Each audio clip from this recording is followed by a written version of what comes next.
get my can of Rip It out of the way. Alright, so this is live. Alright, okay.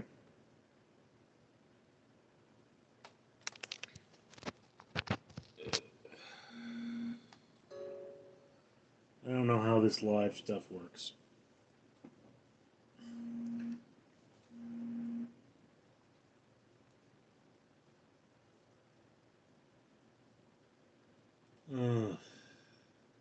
So yeah, I mean, I've never done live streaming on this channel before. Not even sure if I'm actually live streaming at this moment. But I have my morning banana oatmeal coffee. Straight out of the blender.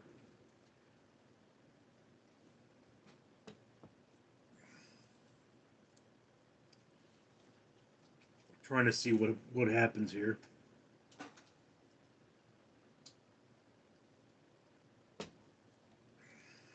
Okay, yes.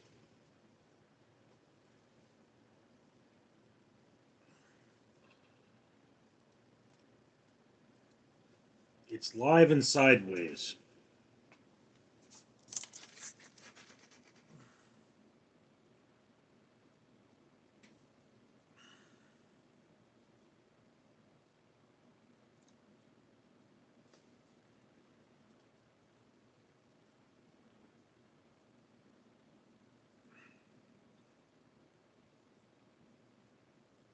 Yes, coleslaw. I knew my camera was horizontal.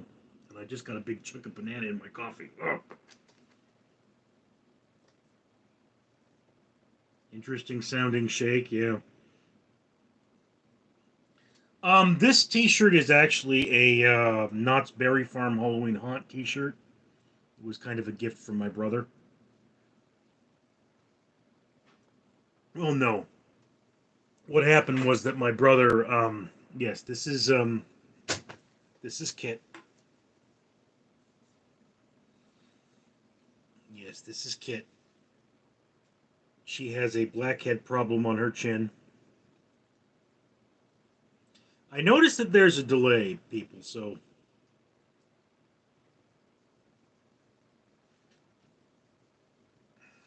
I have more than one cat.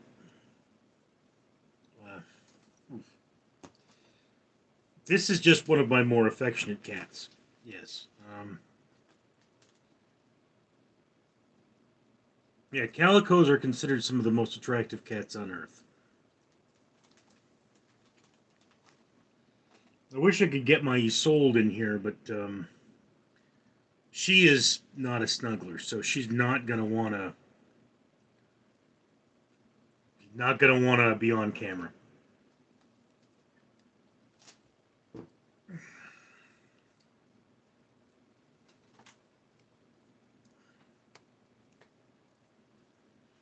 So, I noticed that there are actually some people watching. Could any of you tell me if you are subscribers or if you just happened on me randomly, because I've never done this before? I mean, I have a computer rendering in the background. Um, this is my main computer here. I don't know what I'm doing.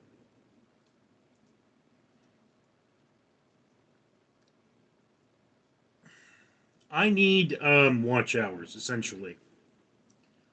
This channel, it has currently, my count is 883 subscribers. I have very few subscribers, but it takes 4,000 watch hours to get monetized, and I think 3,000 to be able to start taking in channel memberships. Although I don't know if I want to do that on this channel. Ah, Chris, and another Chris, two Chris's who are subscribers.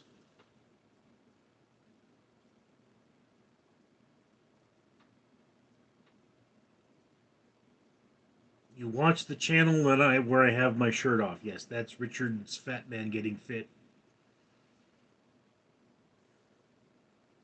Your real name is Christian.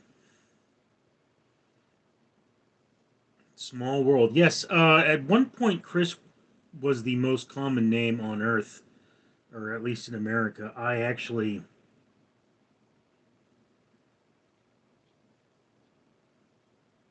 Orwellian reality. What are you going to do about the Jews? I am the Jews. I'm an Ashkenazi. That's weird.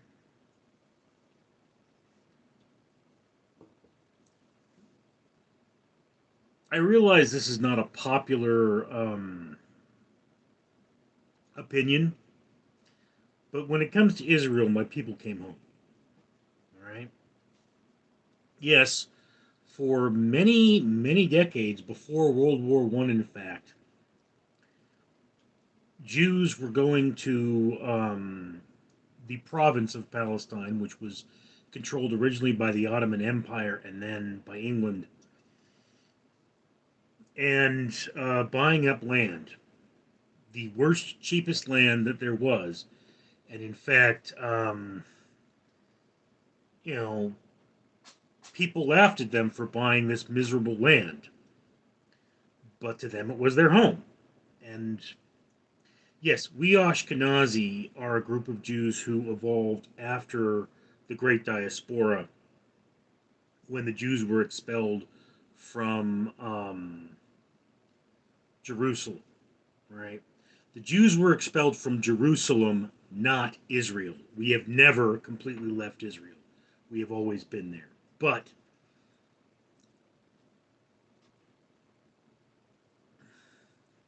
um, no Orwellian reality. It is a proven fact that Jews purchased land in Palestine before it was returned to its rightful name of Israel. Look it up. But as I say, yes, we blonde haired, blue eyed Jews are an ethnic group that arose after we were expelled from Jerusalem. And, we're European Jews. Genetic testing has proven that we are of Arab descent.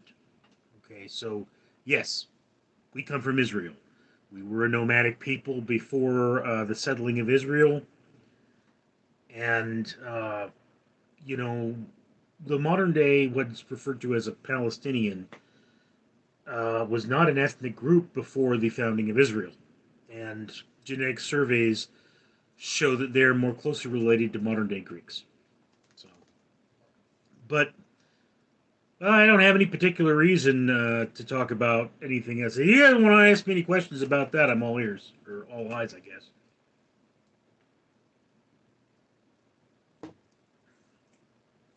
We've dropped 8 people watching.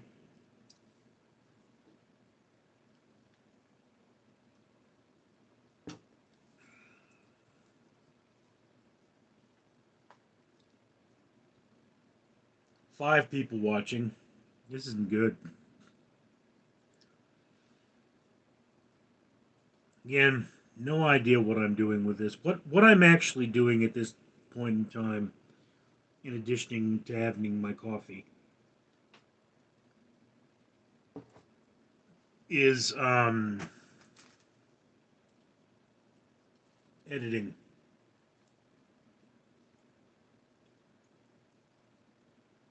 I'm editing something on like this is Storm.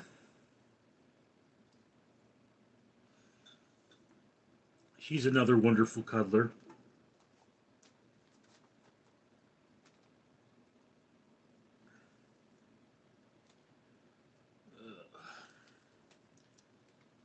I don't know what I'm doing with this, but yeah.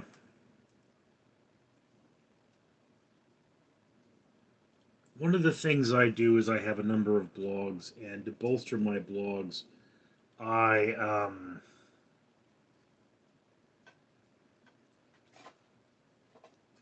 I put up proverbs. Like this is a Haitian proverb.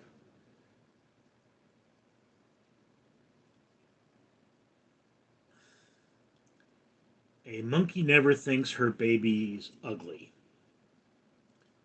And that's a basic truth. The monkey never thinks her baby's ugly. And because that's a funny proverb, that would go on either Richard's daily quote, or, well, it can go in three places: Richard's daily quote, letters to Cassie and other folks, or Random Street Theater, the comic. And I mean, I put these things up every day. Again, I'm just trying this out. No idea. Um, no idea what I should be doing right now.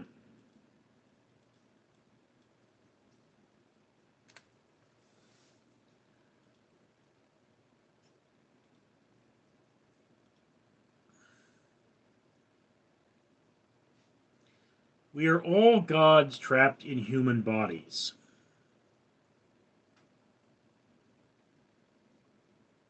Okay. I mean,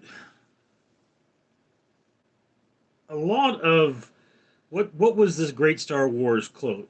A lot of the truths we cling to are dependent on point of view. All right. Einstein once said that there are two ways to view the universe. I'm paraphrasing here. One is that everything is a miracle, and one is that nothing is a miracle. And I mean, you know, we don't know how much, for example, our cats understand. Cats, in general, they're not the smartest of creatures because they don't need to be. You know, they're companions of ours.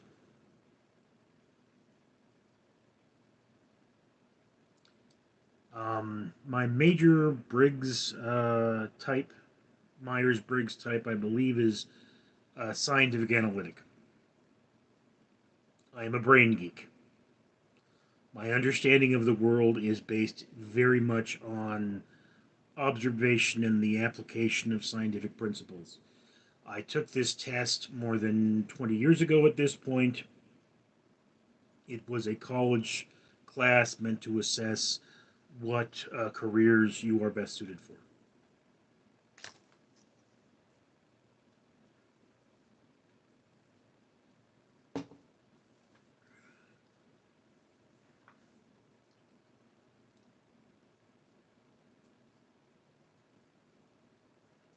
Hello, cats understand more than people sometimes. Yeah, cats are often better in tune with your emotions, likely because they can smell your pheromones. And I mean, when I'm in pain, my cats tend to surround me. In fact, there was one time I was sick and I went over to a friend's house. And, I mean, I was a regular there. I was very well loved by the dogs. He had three dogs, two German shepherds, and I forget what the third dog was. It was a mix, some kind of a terrier. And I remember I fell asleep on his couch. This was back when I was in college.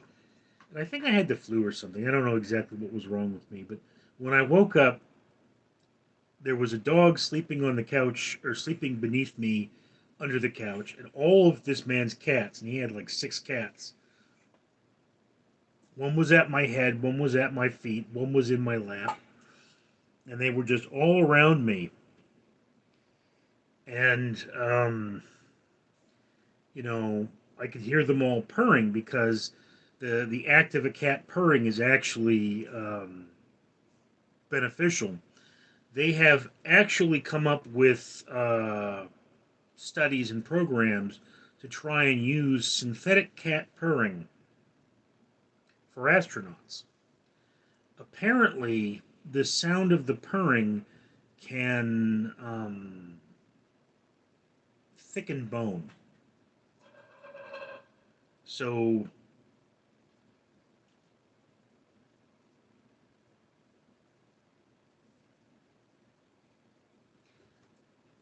Have you ever been so far as to ever pretend to even want to go do more like? Okay, Chris. Not sure what you mean there. I hope you don't have an allergy to cats. I don't. You speak very clear English and I can understand it easily. You know a lot of information, thanks. I speak what is referred to as Standard American. Ironically, that is likely because my father was Canadian. I speak a very standard version of English. Uh, all forms of speech or dialect. I have actually had dialect training in my life, speech training, but my methodology of speaking is very direct. It's it's neutral essentially. This is what we call standard American, or some people call it heightened standard American. So yeah, I mean, mm, people have made that comment about me in the past that I have a very interesting method of speaking. Some people have actually asked if I were born in Germany because because of how I speak, and that is because Germans are known to have very good language learning. Their programs are very clear. So when a German learns English, they tend to learn perfect English and speak it better than natives.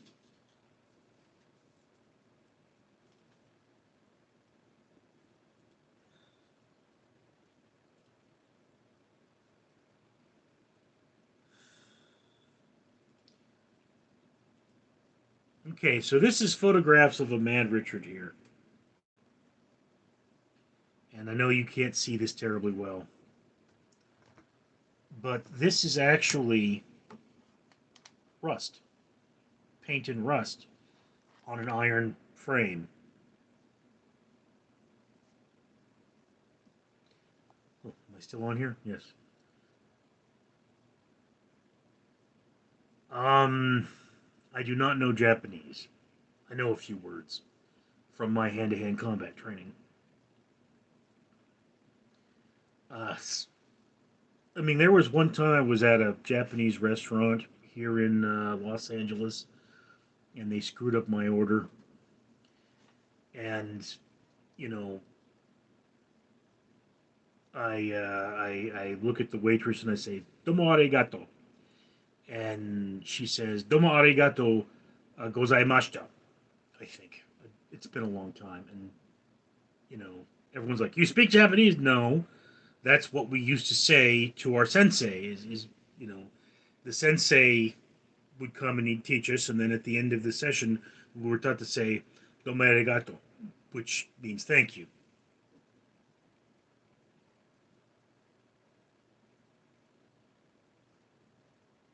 I lactate. Chris, you lactate? Well, what does that mean?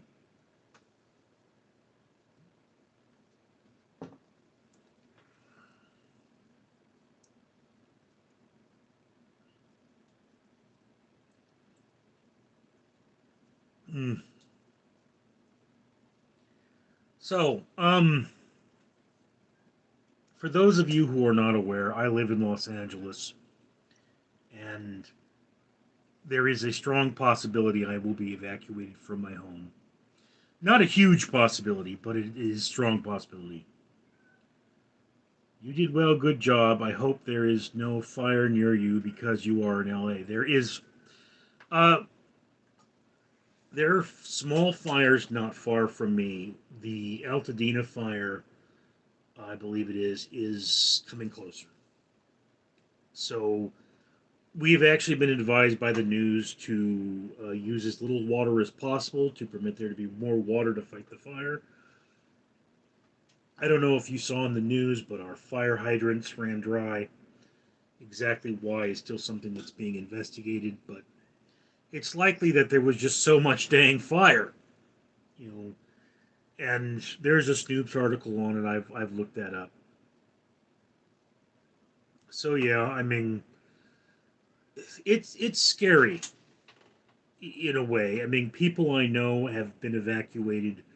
People I know are checking in and telling me that they're safe, and that's a really good thing.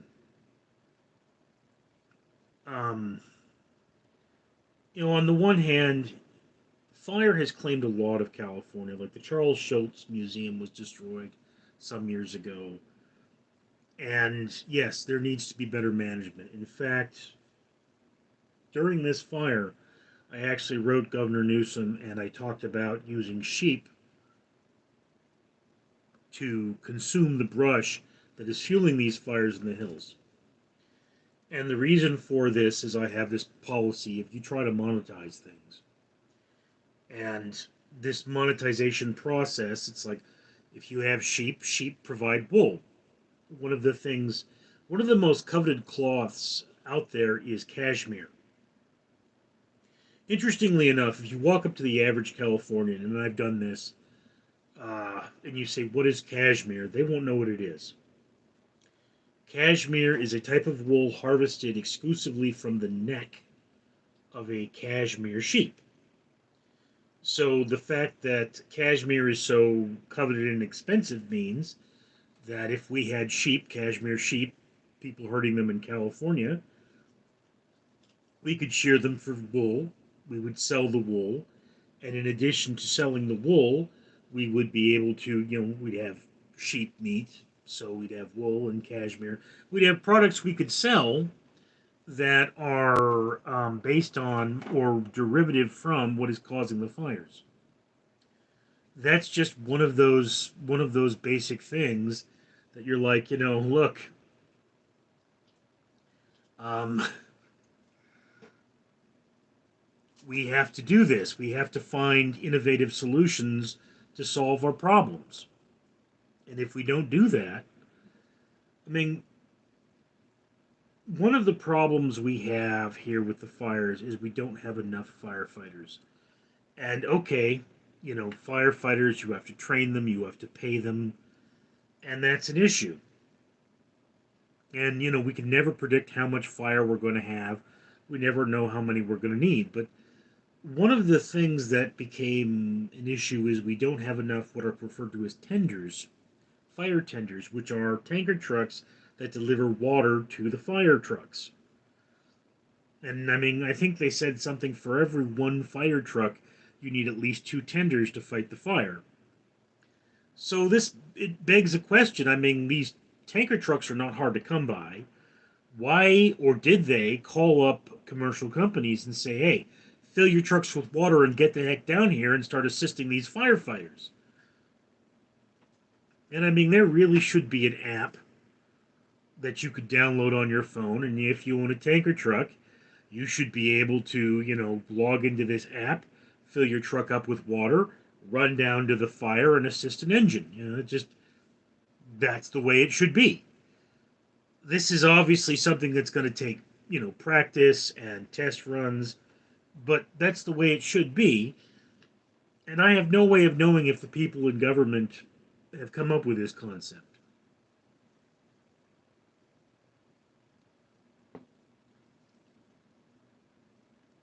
Fires are a part of life. We've always lived with them in California. In fact, somewhere on my blog, I actually have pictures of the ash that fell on my driveway.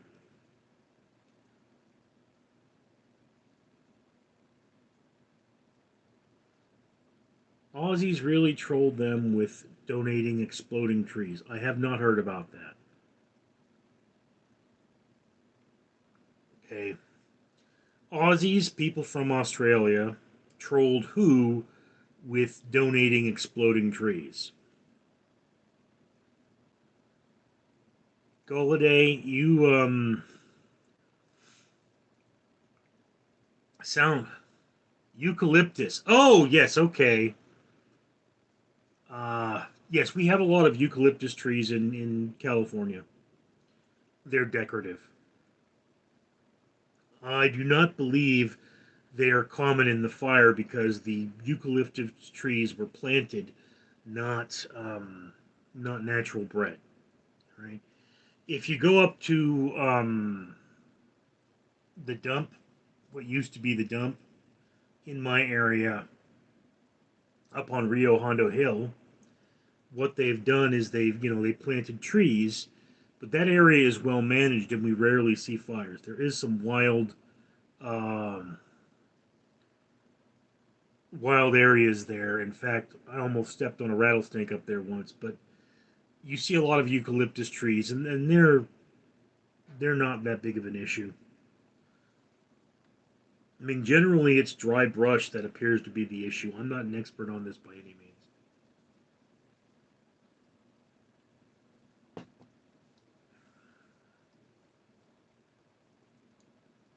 So, I mean, I see there's a Japanese speaker here. Are you in Japan?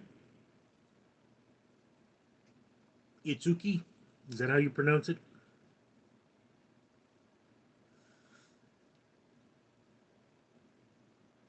I mean, where are y'all? Where are you? Where are you folks contacting me from? Where are you watching from? I'd love to know. I have very little idea of the demographics of the people that my speakers were made in Japan. They must be old then, and of good quality. One of the things about the Japanese is their attention to detail. I mean, it's a beautiful culture, and I have to admit not knowing a huge amount about Japanese culture, but apparently, like origami, making things out of paper,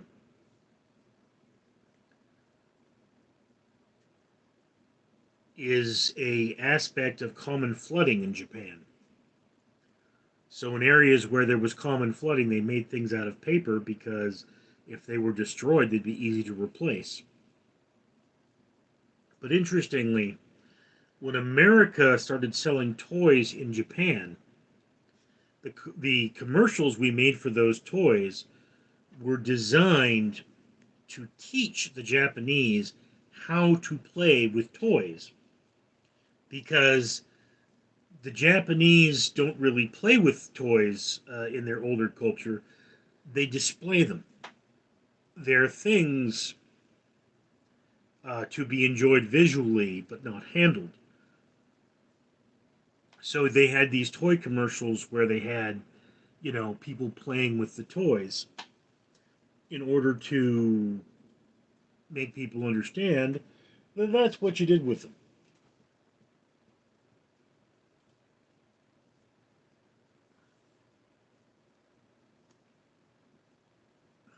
So, yeah, one of the reasons why so many things were made in Japan at one point is that after World War II, what are your thoughts on abortion? Well, let me finish my thoughts on World War II. After after World War II, America had all of its industrial equipment, but the rest of the world's industrial equipment was destroyed. So they all had newer stuff than us, and it was cheaper to run the newer equipment, and the newer equipment functioned much better. So when I was 18 years old and left high school, or finished high school, most of America's industrial equipment was World War II era. Okay, what are my thoughts on abortion? Chris Cleary.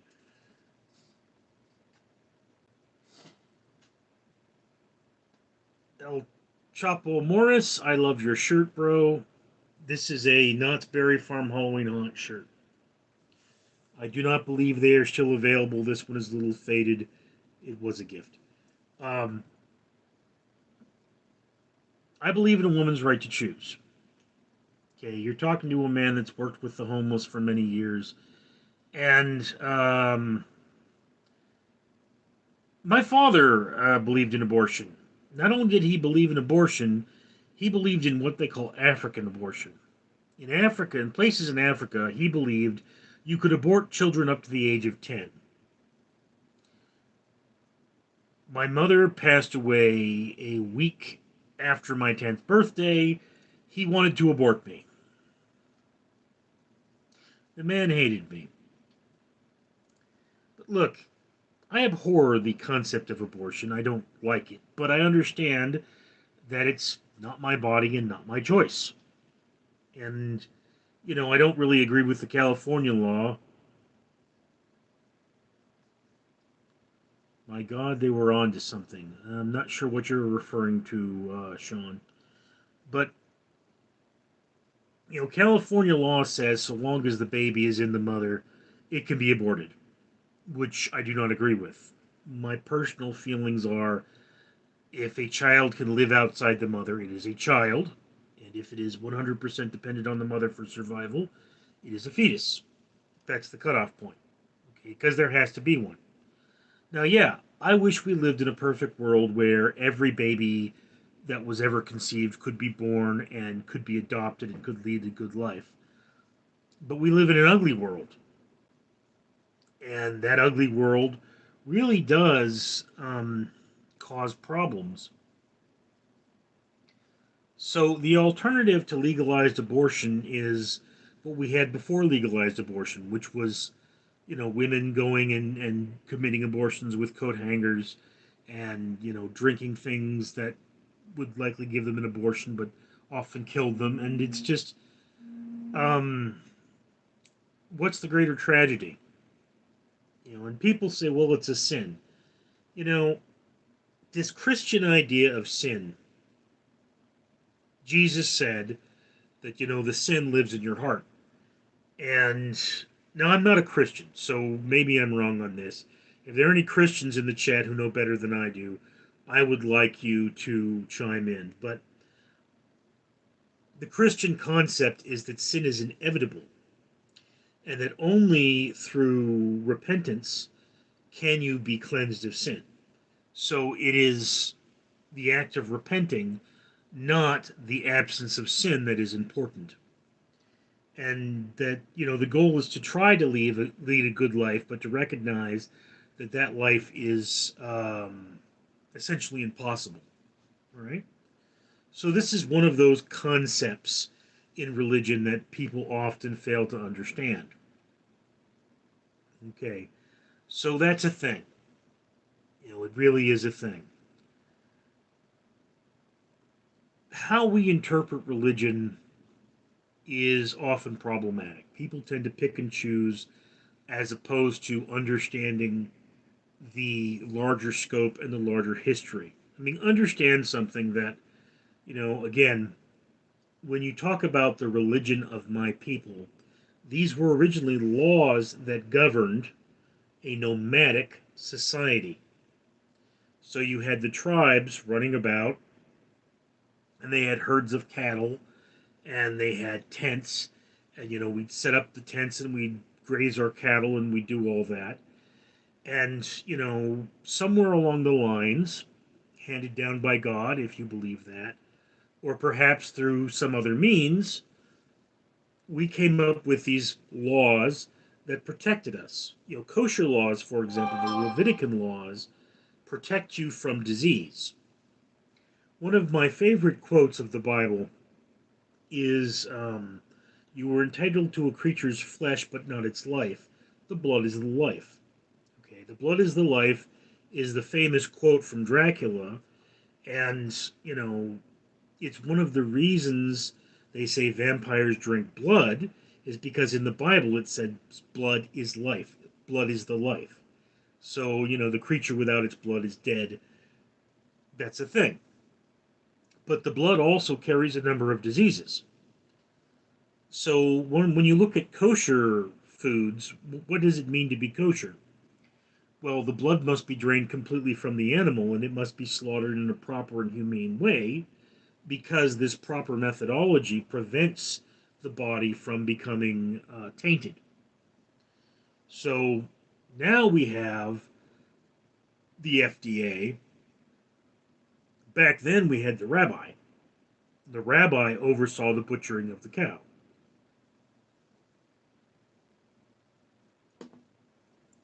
It's just one of those things.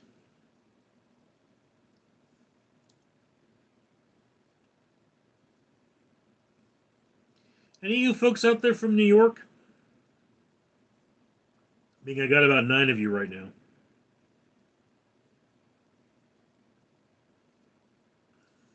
I mean, I've never done a live stream before. I'm doing a live stream for the first time.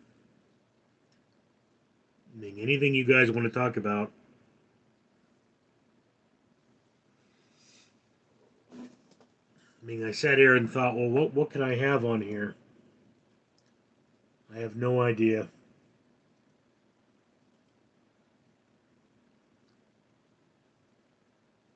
don't even remember what this is a picture of. This is a false color. I was going to ask if this was about anything in particular. No, it's not about anything in particular. What it is that one of my subscribers, top 3 movies of all time.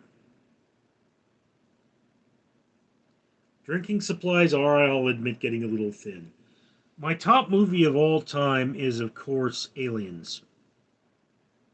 100% my all-time favorite film. Okay? The movie I have seen the most is Goonies. And I would have to say that number 3 would be Poultrygeist, Night of the Chicken Dead. I have a very strange appetite for film.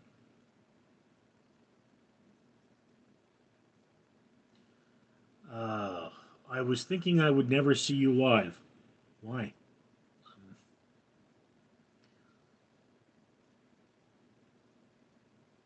Chandastiffy, great choice. Yes, I have been visited by another kitty. Mistopheles.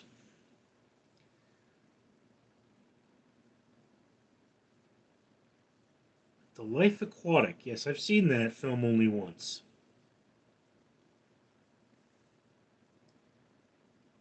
Just so you guys know, Mistopheles is a girl. Okay, I know the name is male, and that comes from the play Cats. You know, well, there's none so clever as the famous Mr. Mistopheles. But I had 2 cats with a respiratory issue, and I called them both Sniffles. And then one of them is Storm, and the other one is Mistopheles. This is Mistopheles. I don't know if you can hear her purring, but she's definitely a very, very affectionate little kitty. Oh, I have too many cats. Many of them are up for adoption.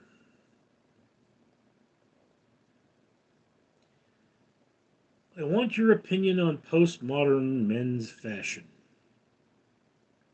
I do not believe we should dress like potatoes. Um, Dressing like potatoes is very strange to me. I personally keep a very basic wardrobe. Yes, I know. Most people think that dressing like potatoes is proper. I keep a very basic wardrobe. Most of my clothes are industrial grade uniform, and the reason for that is that I'm bad at picking out things. I did not buy this shirt. People are saying, "Hey, what a nice shirt." Yeah, I mean, it was at my house. It was left here. I have no way to return it. Is essentially what's going on. So I think of it as a gift and I wear it. Uh, what are your long-term plans for the channel? Uh, I mostly go where the road takes me at this point.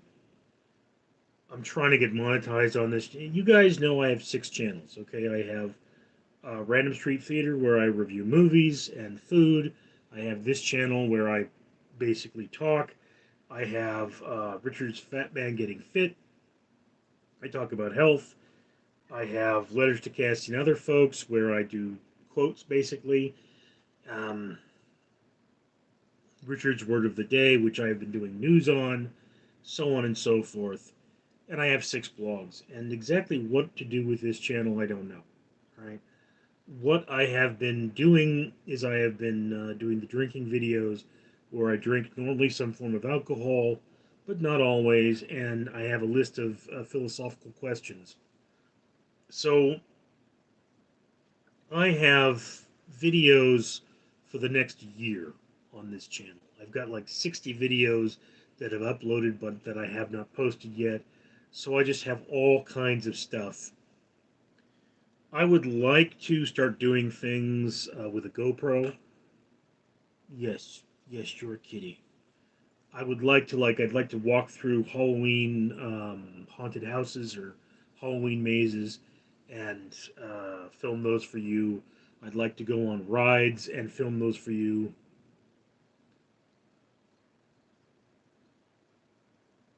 Is Poop Squatch your brother? I don't know who Poop Squatch is. Never heard of it.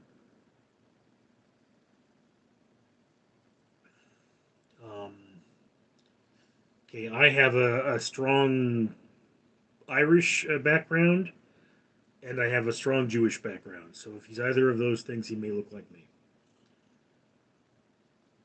Do you play any video games? Not really. I used to play StarCraft, which was a big video game for me. But unfortunately, this computer has just gotten too old, and it can't really handle video games anymore. In fact, it wouldn't surprise me if this computer just died while I was doing this. That's why, I mean, I have a computer in front of me. There is a computer behind this phone, and then there is a computer over here that is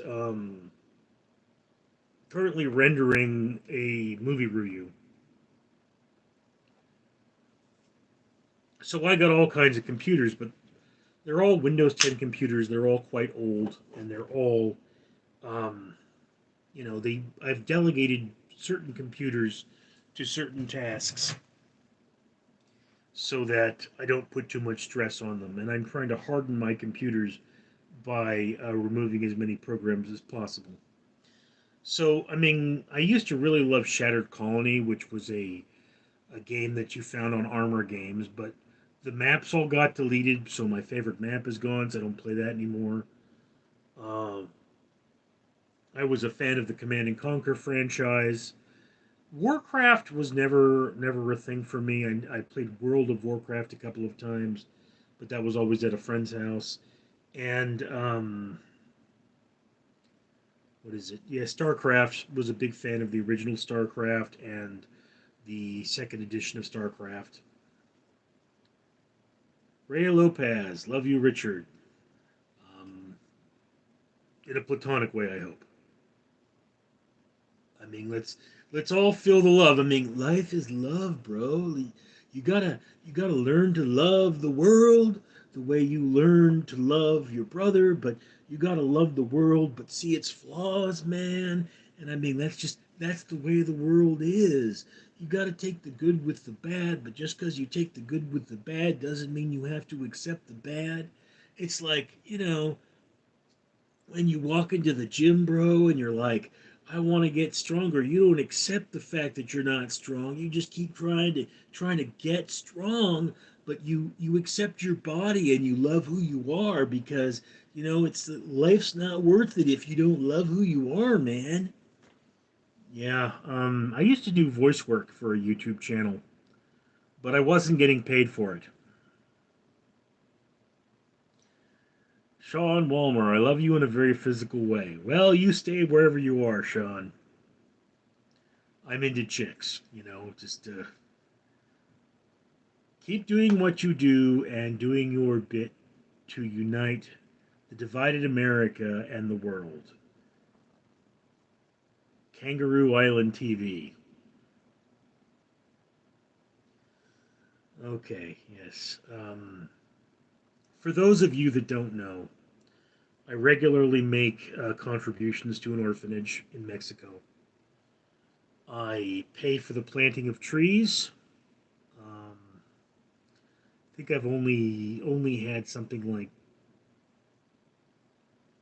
75 trees planted last year, but that's not the point. And of course, through my videos, for every 1,000 subscribers I get, I purchase an object from 4Ocean, and 4Ocean is a program that's cleaning the ocean. So 1 pound of trash for everything you buy. That's something I do. I also do a lot of sort of comedy-esque things, try to unite the world with laughter. I'm something of a moderate. I mean, I am pro-Ukraine, but I'm also pro-Israel. Okay, I understand that one side of the world is not the world, and we have to kind of look at the business side of things, and we have to look at the humanitarian side of things, and we all need to do that. So the person, if you were to pick a celebrity that I most align with, it would be Bill Maher. Okay, and Bill Maher is the guy, real time with Bill Maher, politically incorrect with Bill Maher. He's kind of a person who says truth to power quite a lot. And if you look at Richard's daily quote, you will notice there's a lot of quotes by Bill Maher. There are also a lot of quotes by John Oliver. And I don't agree with everything John Oliver says. But, I mean, Bill Maher is a person I tend to agree with. Uh, I also follow Seth Meyers. You'll notice that from the quotes. I mean, I could probably pull up a couple of quotes here.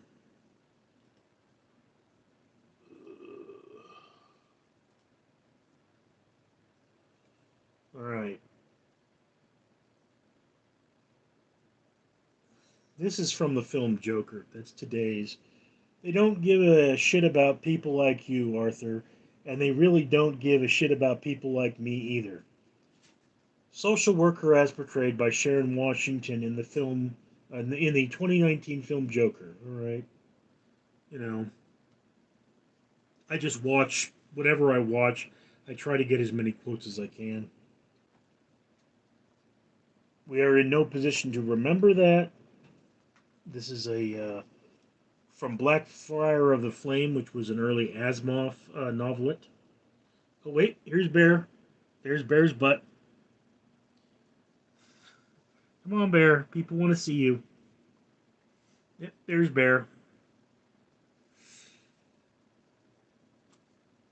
Another Joker quote. American proverb: to kill two birds with one stone. That's boring. Bear. You have claws.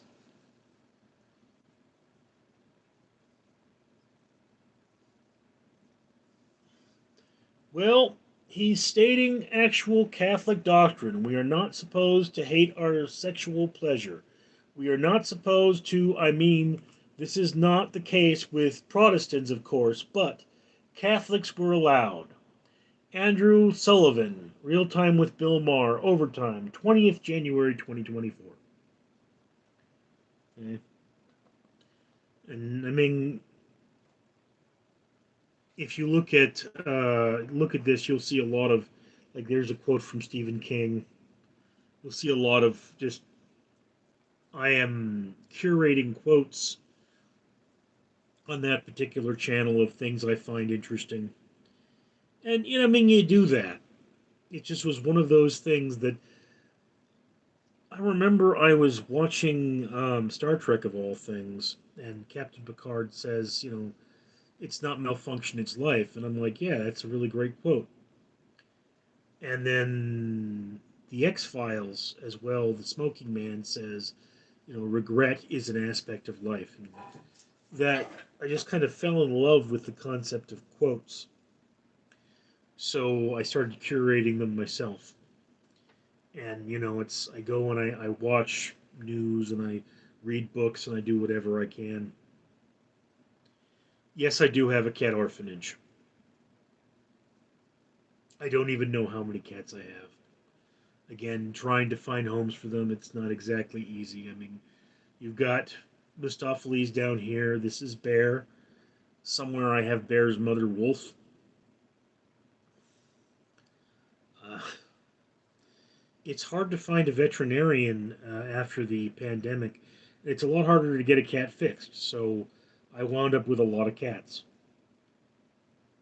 It's probably um, the second most expensive thing I do at the moment is the curation of these animals. So if any of you live in LA and you want a cat, or you know someone who lives in LA who wants a cat, I have many to spare. Some of them are kittens. So, uh, very much like to lessen the workload here. Although I plan to keep Bear. I very much do. The most expensive thing I do is run the air conditioning in the summer.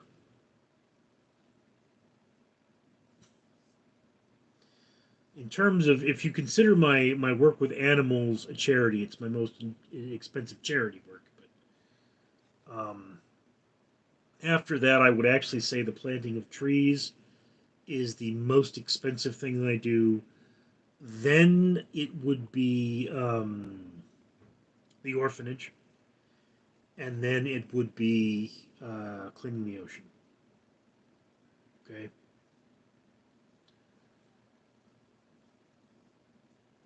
there's that's basically how it works. Although I don't have exact numbers for any of those things. The cats could be the most expensive. Um, Probably will be in the getting them all fixed. It's like $300 to get a cat fixed now at the cheapest. Really. And I had one veterinarian quoted me something like $2,000 for one cat, and that wasn't even going to be the only expense. I mean, that's the post-pandemic world for you. It's very expensive. Okay, we're at 52 minutes, and I'm almost done with my coffee here. There's a little left.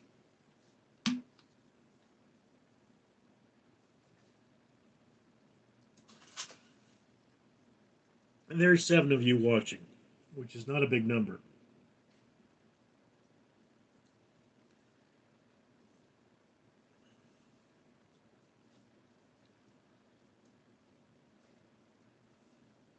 It's not hot coffee, no. It's a coffee smoothie with oatmeal and banana.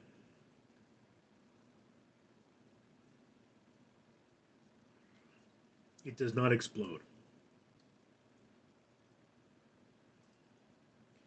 The one thing I actually dislike about this is it's not. I couldn't get it as cold as I would like to. I prefer my smoothies to be a little softer than ice cream, and that really was. I mean, what I used here was coconut water. I had a cappuccino powder, oatmeal, because oatmeal is very good for you, and then sunflower butter, which is a thing, and finally frozen bananas. And I put that all in the blender to make this.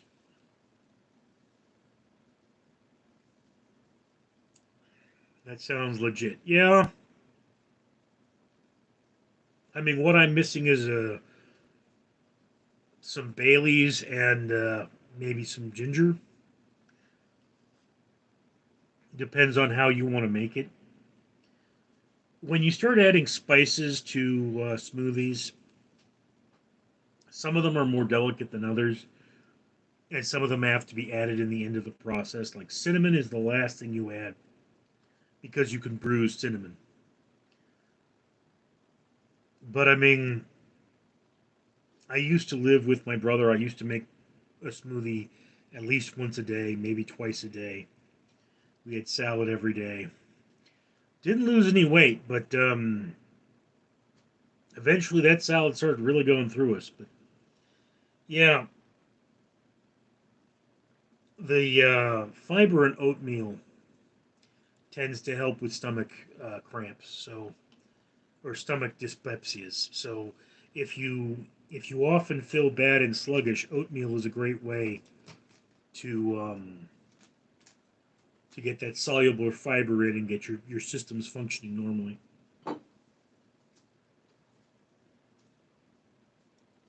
I mean, one of my blogs is a food blog,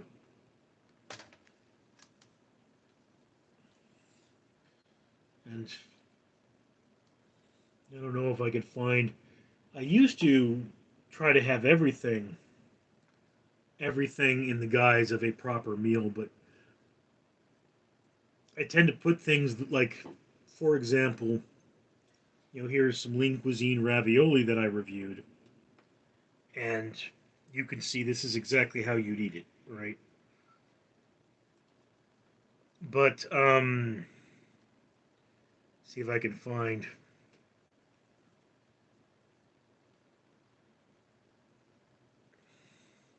like vodka.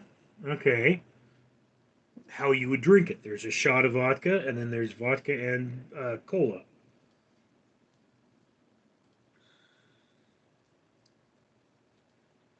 I don't know if there's an actual like I sat down and made a proper meal of something because I don't do that as often as I should. But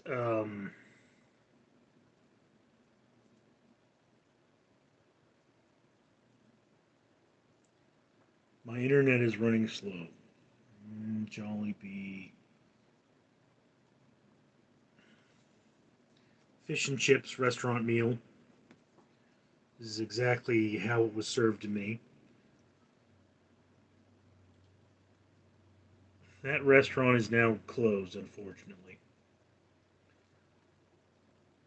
Olive Garden, Olive Garden, Olive Garden. Oh, okay.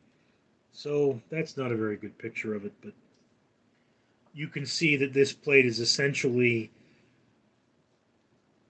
three quarters vegetables, and then there's the protein, which is chicken in this case, and then RC Cola. Obviously hard to see. Oh, for heaven's sake.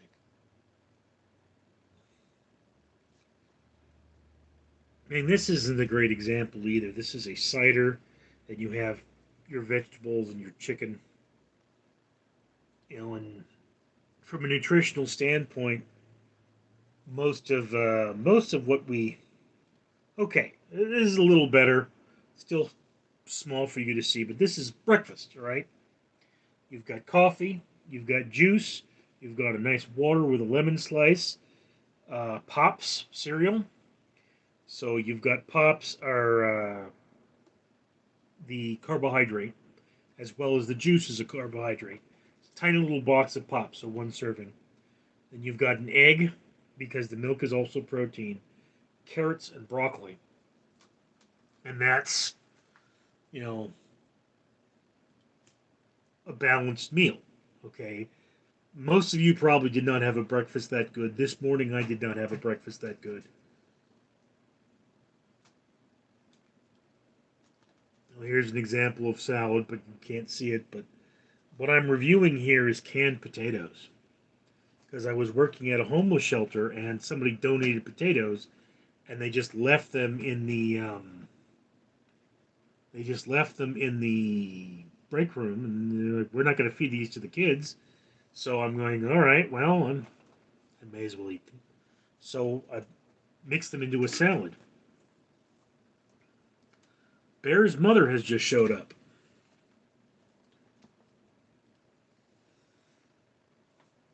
She's clawing at my leg. Okay, we're at 59 minutes. Does anybody have a question for me?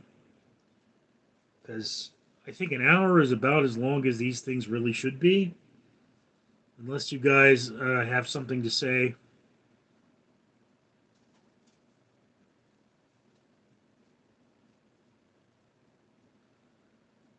Can you say hi to Megan? She's in your Richard Leland Neal fan club, but she's stuck working right now. Yes, hi Megan. Love to have you in my fan. I don't have a fan club. It's weird, but I'm glad that you consider yourself a fan, and make sure that you remember to comment and tell me who you are so that I can recognize you as a fan. I mean, big thanks to Tristran Smith, uh, who sent me a bunch of things, and that gentleman who speaks German who sent me a Christmas gift of cat food for my lovely furry friends.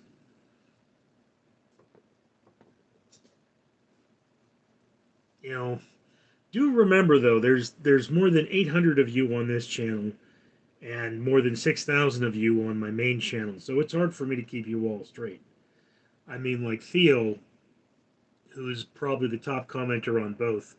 I remember him, and Tristran because he actually sent me a note with his personal address and asked me to come visit him. But obviously, who would take care of my cats? Okay, we're down to 7.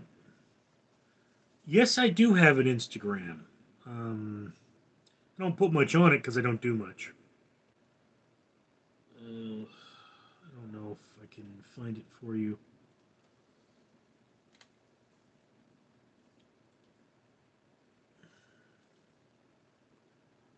Okay.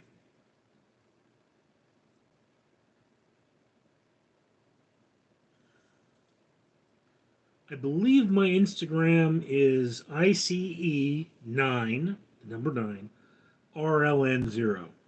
Okay. And, you know, you've got the picture of me with the green background, some of my art here. You know, this was a picture I took at a homeless shelter for women during the pandemic, and I then enhanced the color. So yeah, I have an Instagram. Again, I don't get to put a lot up on my Instagram because I don't do a lot. I'm pretty much stuck at home most of the time. When I'm working, working is my life, and I'm doing nothing but working. And when I'm not working, I'm generally working on content for all of you. So it's just one of those things. I'd really love to be the guy who, like, there's a pirate restaurant not far from Knott's Berry Farm, in fact. I was like, yeah, I should really check that out. But I mean, I have to find a date, and then I have to talk to the manager about what I can and cannot film. And it's $40. Well, it was $40 a person when I looked at it. It's probably around 60 now. So you're talking about, you know, you've got to go down there, and for the two of you, it's easily $100 plus drinks, and you got to be working. So yeah, I mean, I would post stuff for my Instagram if I had, like, I tried posting something from my quotes, you know, and I post art, and I posted a few celebrity birthdays on there, but because my following is too small, I mean, here's what ramen noodles by me looks like. Yeah, yeah, you've got your noodles here. This is actually carrot. This is chicken. These are Brussels sprouts, and there's broccoli. So yeah. Oh, and this is Christmas lights. Yeah. I was working at a hotel as a security officer, and I said I need something for my Christmas on Richard's photographs of Mad Richard. So I took pictures of the Christmas lights, and then I oversaturated the color to create these images. So I mean, they don't get a lot of love, to be honest with you. I could check my numbers for the day, which have probably gone up because I'm looking at them. But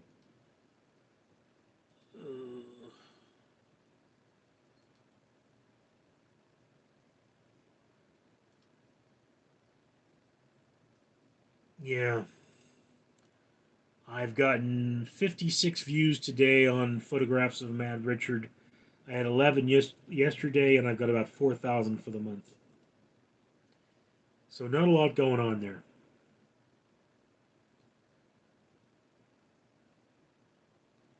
Do you work at a homeless shelter? What is that experience like? I worked with the homeless for 6 years. Okay, for 4 years I worked in Los Angeles with homeless youth, and for 2 years I worked in Anaheim for general population. The general population was a lot larger and required a lot more um, medical intervention. I've called 911 more than 400 times in my life, but uh, and this is Worf. Say hi, Worf. There's my Worfy Worf. Anyway, so working with the homeless is gut wrenching and nerve wracking. You see a lot of people die. Okay, you see um, in Hollywood, I saw a lot more transgenders than I thought were common. And I mean, you learn to accept people. You know, everyone is a person first, and whatever they are second. And it's a very difficult thing to do working with the homeless. All right, so understand that to work with the homeless properly, you have to never give up on somebody. You have to believe very firmly in the words of Stephen Hawking, which are wherever there is life, there is hope. And, you know, I will say this much: I learned a lot more about the Bible working with homeless people because a lot of them were very religious. And you just have to be very thick skinned. I mean, it's like, you know, you leave and work in the morning because I worked a night shift, and you tell someone, you know, you have a great day, enjoy your picnic, and then you come in that night and somebody comes up and tells you that the person you were talking to is gone. They're not alive anymore. And you know, I wrote a lot of reports on medical issues. I saw a lot of things. Okay, so as president of your fan club, thanks, Meg. I would love to see you do a video on all the random drink you have mixed in your video.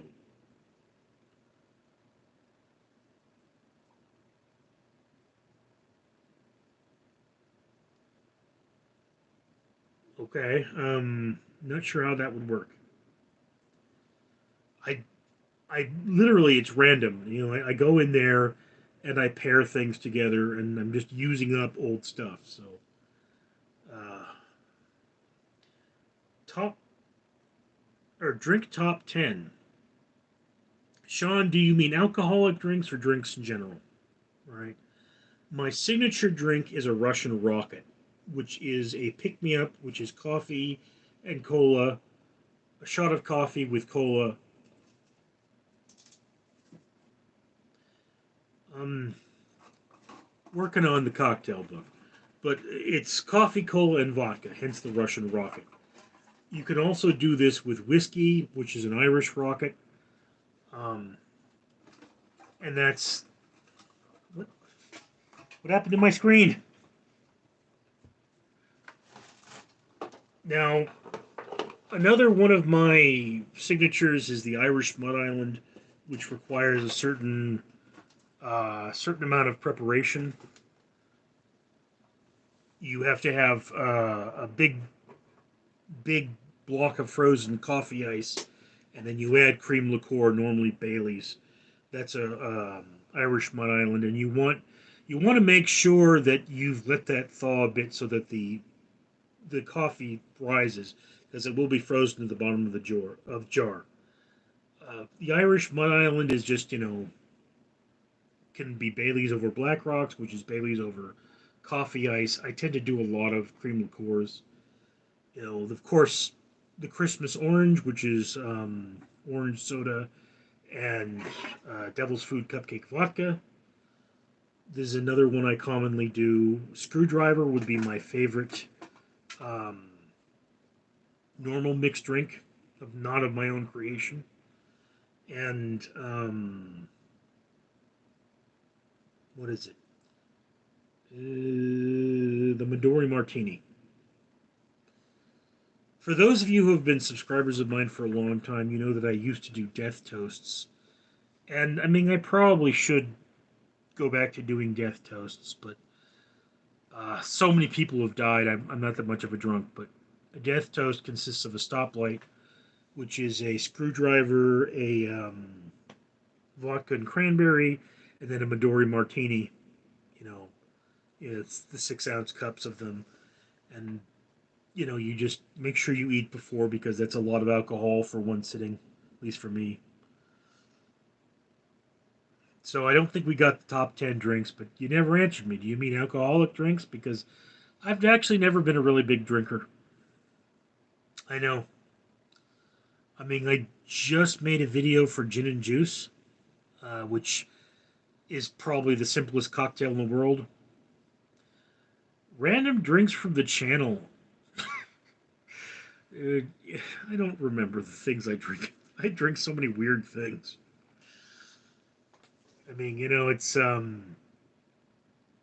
herbal liqueur is one of the things that I wish I could find more of, but I don't I don't buy alcohol for drinking. I buy alcohol for reviewing. So it's like I have a weird two cross vodka, which is like the only vodka that they produce in that particular country. And you know, again, my favorite drink from that I've had on this channel, I've actually done a tutorial where I made a Russian rocket, which is my number one favorite drink.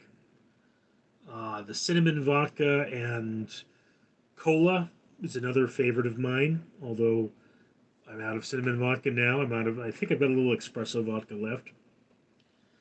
Generally, I mean, my go to soda would be Coke or Pepsi, and I don't have a preference over which. So I love both of those drinks. Uh, I would used to get Orange Monsters, which was my favorite at the time, but I don't think I ever drank one on this channel because it was something I did long before. It was a college thing, and I pretty much started this at the end of my college career. So yeah, but I do a lot of. I mean, look, I make a lot of videos. Okay, you have no idea just how many videos I make. And I mean, like if I could pull the analytics over here. Okay. So like this is my analytics for this channel. And content, all right? Now, you can't see this, but the last video scheduled is for September 12th, 2025, all right? So let's go to filter, visibility, draft, apply. Okay. So these are all the videos I've uploaded that are not scheduled. And, they're just drafts. According to, now, not including shorts, mind you, not including shorts. According to YouTube here, I have 77 videos that are uploaded as drafts that are not scheduled for you guys to watch. So if I were to die today, you would never see any of these because I haven't finished doing the work on them yet. But I've filmed them and I've uploaded them. I don't know if there's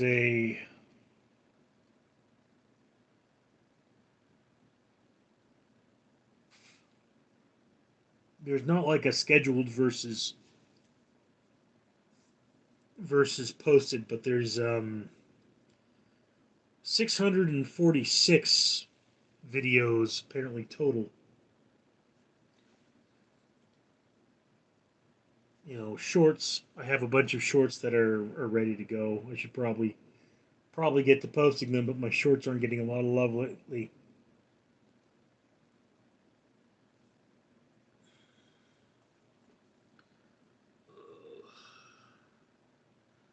All right, 9 people watching. We're at 75 minutes.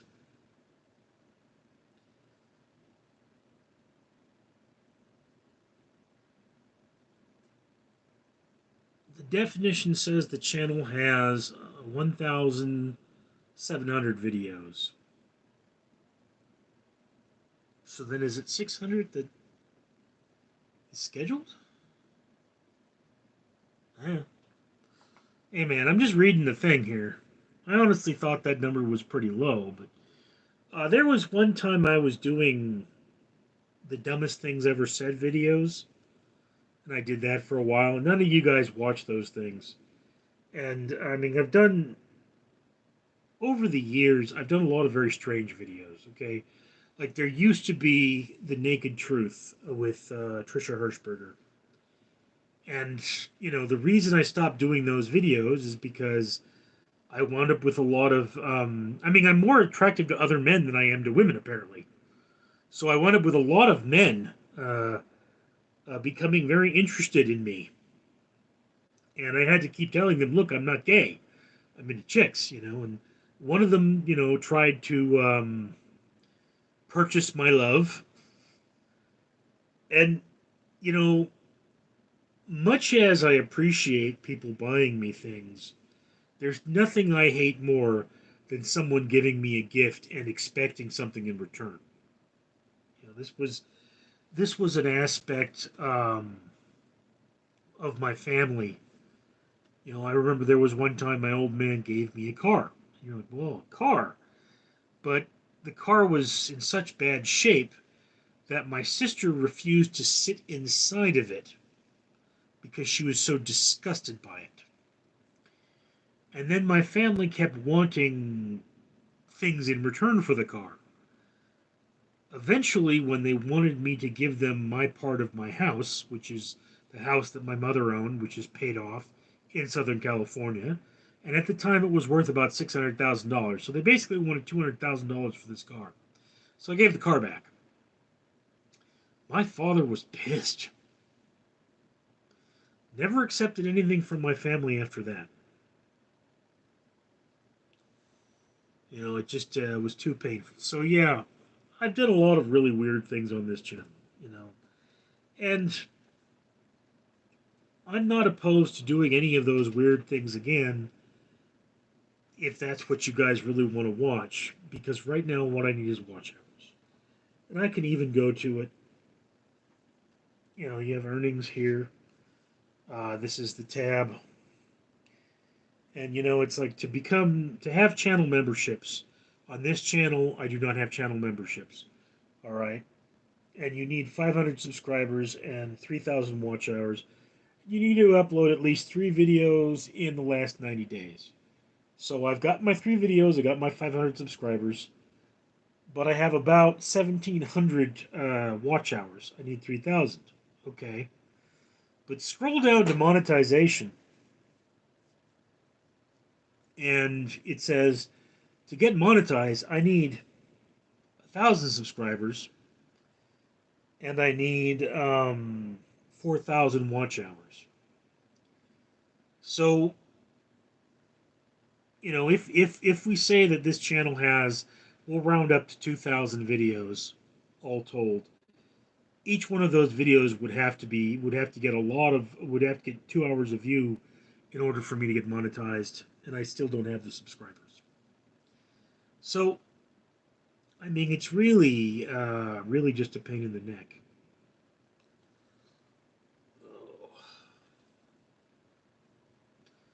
Now, for those of you who want to be supportive, I do have an Amazon wish list.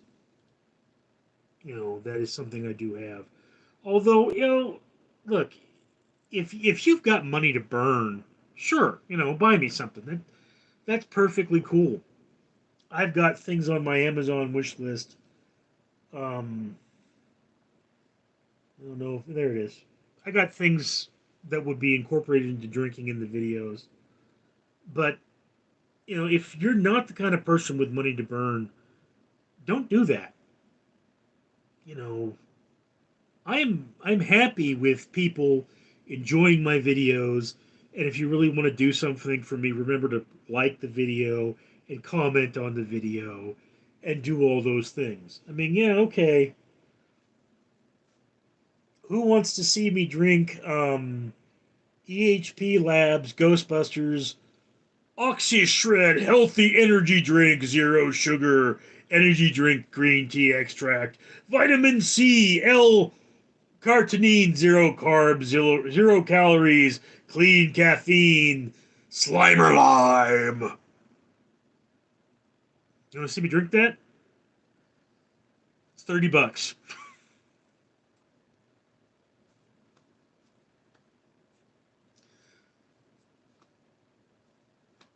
I mean,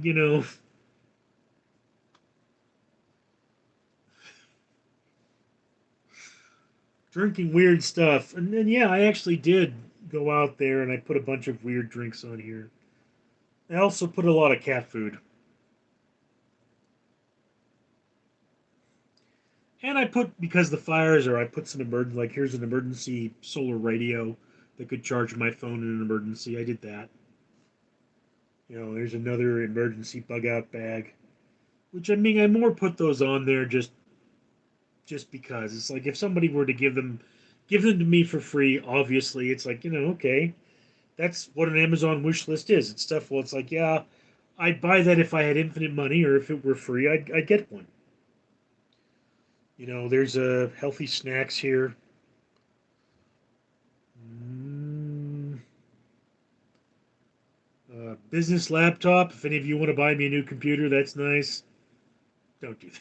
Don't do that. Mushroom coffee. Can make more of these videos. Cat treats. Lots of cat food. Bunch of books. More drink things. A really cool alarm clock. Ammo cans. More books. Playing cards. I have a collection. An Irish Jewish pin. Uh, One of the cheaper things you could get. More playing. Probably the cheapest thing on here. If any of you were like, yeah, I really want to buy him something, but I don't have a lot of money, for like $8 with free shipping, there's playing cards. And I mean, I I have a collection of playing cards. It's just one of those things. But yeah, I mean, I have an Amazon wish list for those of you who are so inclined. But I'm not asking anybody to shop my wish list. It's there in case somebody uh, wants to buy me something. But look, I would rather work for what I have. I honestly would. I don't like to have things handed to me. And you know, in that vein, I would very much rather be the guy that worked for his money and then started buying things. I would rather, make my living entertaining you folks than be given a handout. Okay, it's an aspect of my personality because I've been in that situation, and I find that handouts, they're not great. It's more rewarding to work for your money. But that's who I am. Okay, so I see that we're dropped down to 6 people watching. We're at 83 minutes, so I'm probably going to wrap it up here soon. Does anybody else have any questions? Anything at all? Because I'm out of stuff to say. Oh, a little bit of coffee left. Just a tiny bit.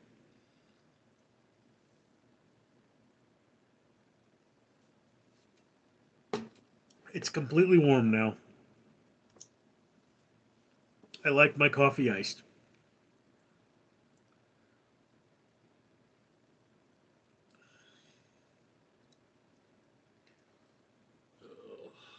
Drop that.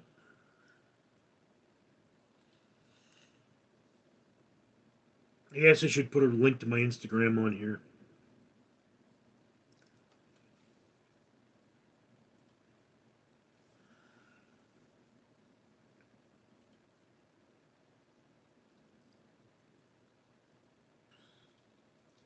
This is one of the things I do with cards. I actually have on Random Street Theater, the blog.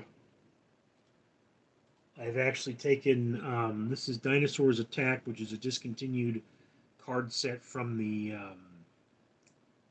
late '80s, early '90s, and I wrote reviews of every card, and I put every card up there, front and back,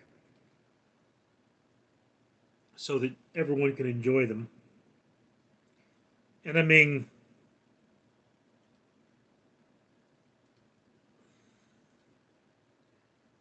I also did that with Hammer playing cards, which is a movie thing. So this is what I do with playing cards. I use them to fill in blank spaces in this particular blog. And it's not something I need any more decks of cards for. I got a bunch of decks of cards. I can do that. But, you know, it's just one of those things.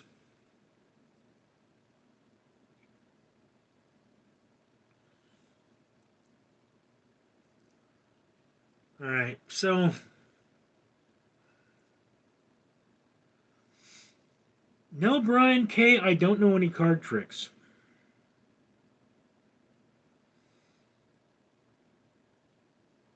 I mean, somewhere I have a bag with balloons in it for making balloon animals, but never practiced that. I know no magic tricks either. I'm not a very magic person. I mean, look, most of my life I've been terribly depressed. It's not really good for magicians. Magicians have to be perky.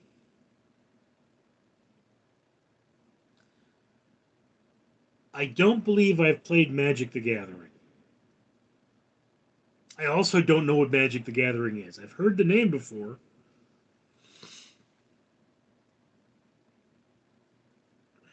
I mean, is that a card game?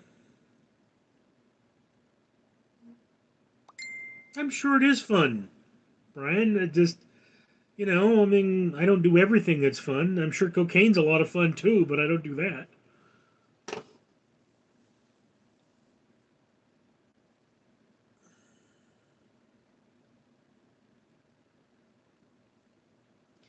Yeah, it's a card game that's kind of like chess a little.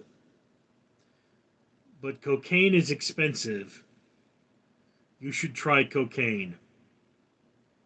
No, um, cocaine, I believe, being an opiate, you can play a Magic Arena for free. Um, One of the interesting things about me is I was born with a lack of opiate receptors, which is part of my problem.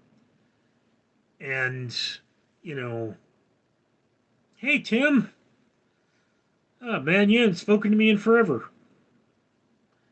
And you're on my Facebook, so I don't know why you haven't. I mean, the other day I was like, gee, is Tim still alive?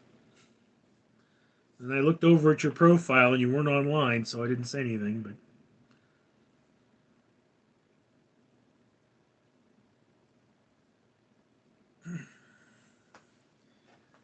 now I forgot what I was talking about. Oh, 7 people. How do you find out that you had a lack of opiate receptors?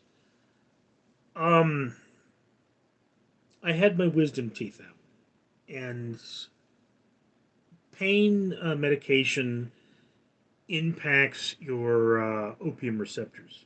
It's felt through opium receptors. So when I had my wisdom teeth out, we found out that the pain medication they gave me was basically useless at stopping the pain and caused toxicity in my blood, which made me itch. So I scratched my scalp bloody. So that's how we found out about this condition. This is actually something I have to. Yes, Tim, I can tell you're still alive. You showed up. Glad to see you. So It's actually with my doctor. There's a note about they can't give me that pain medication because of the opiate receptors. I forget the name of the condition. In a way, it is an allergic reaction to the medication, but it's because you took too much uh, because it didn't work. And this condition is normally inherited through the father and is common amongst people whose fathers are alcoholics. So, what it is that my father and my mother did a lot of fighting, and my father did a lot of drinking. And he drank so much, it changed the expression of his DNA in his children. So, whereas my brother and sister cannot get enough alcohol, at least until my sister killed her liver, I do not get the same euphoria from alcohol abuse. So, I could never become an alcoholic because, what alcohol does for you guys does not necessarily do it for me. This is one of those things you'll see I'll have one drink, and that's pretty much it. And in fact, when I'm filming multiple videos, I wait an hour and then I might have another drink. And that's just how it goes because drinking huge amounts of alcohol is just a waste of alcohol on me. I don't feel whatever it is you guys feel for alcohol, I really don't get that. I mean, I've been very drunk at times, and this we actually had one time because my father was an angry drunk. He had a tendency to hurt people. So there was one day, my family said, "We don't, well, you don't have anything to do. Let's sit down with a bottle of Skies and find out what kind of a drunk you are." And I just basically went to sleep. You know, my brother was a sloppy drunk. He'd barf a lot, and my sister was a slutty drunk. She'd sleep with a lot of men. So I've never been to parties with her drunk, so I wouldn't know. But so I mean, if I'm going to a party, I might have a drink or two. Three generally being the limit. And as a general point, I'd be more likely to be the one mixing the drinks than the one drinking the drinks.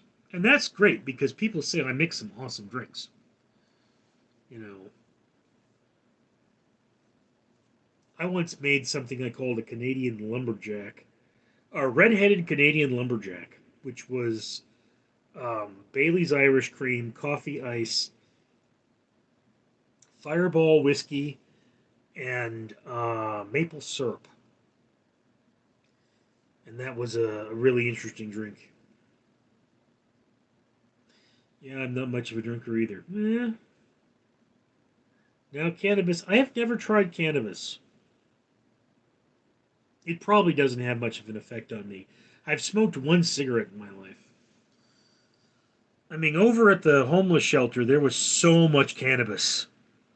And I mean, I smelled a lot of cannabis, but I never smoked or chewed any.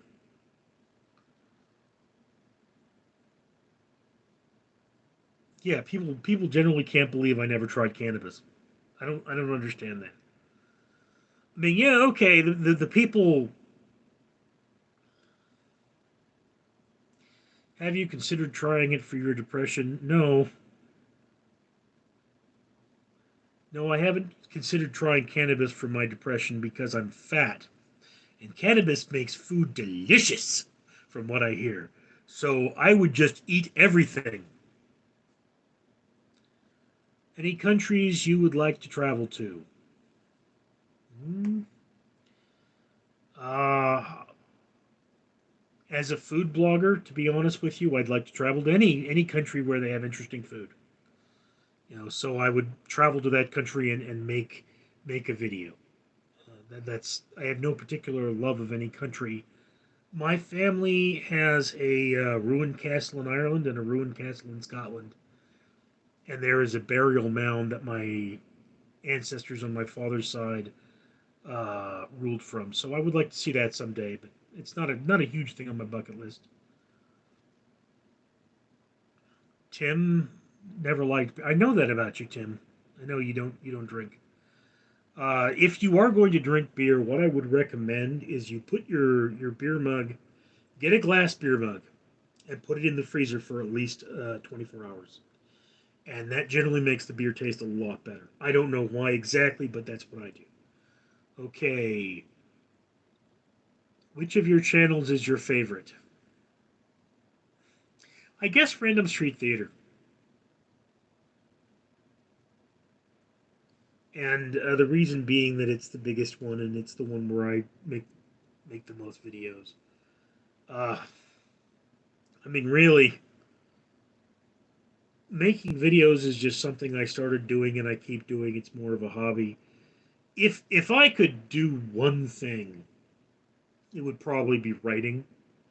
I really would like to have my movies produced, but you know, the people I work with on films generally never have the ability and never have the clarity.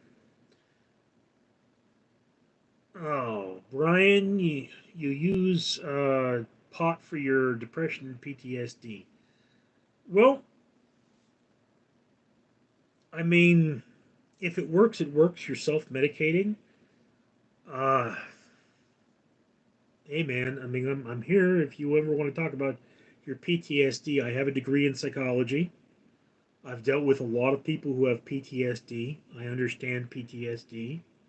So if you need that kind of support, I mean, I would recommend you go to a professional. But I am here. You know. Oh, would you ever try famous Wuhan bat soup? Probably. I mean, I would not eat dog. I would not eat cat. I would rather eat human being than dog. But bat, I mean, so long as it's cooked properly.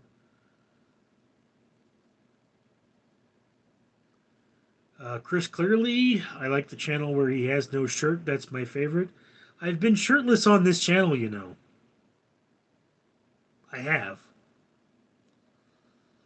Brian K., have you considered making movies on your own? If I could afford to do that, I definitely would. I mean, you know, movies are expensive.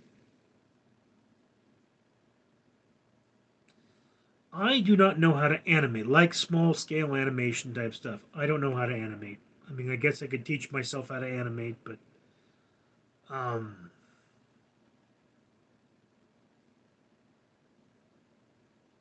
no, I cannot take my shirt off right now. Nobody wants to see that but you.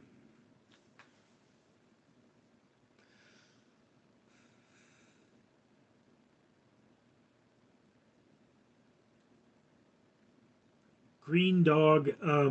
I do live near LA. I was given an evacuation warning regarding the fires. I'm pretty much out of the path of destruction, but that could change. So I should be ready to evacuate. This is a dangerous time for us. You know, uh, that's something I've already talked about on this live stream. But yeah, look, uh, you know the world ain't nice right now. You know, I've had wildfires leave ash on my lawn before, and I'll have wildfires leave ash on my lawn again. Uh, Chanistify, could you do a food review on surströmming? I don't know what that is.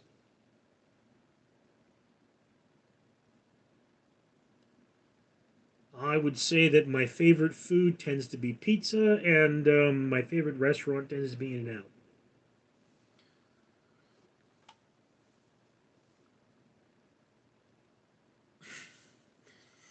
Brian, there is no Jewish global conspiracy. We couldn't even get our space lasers right.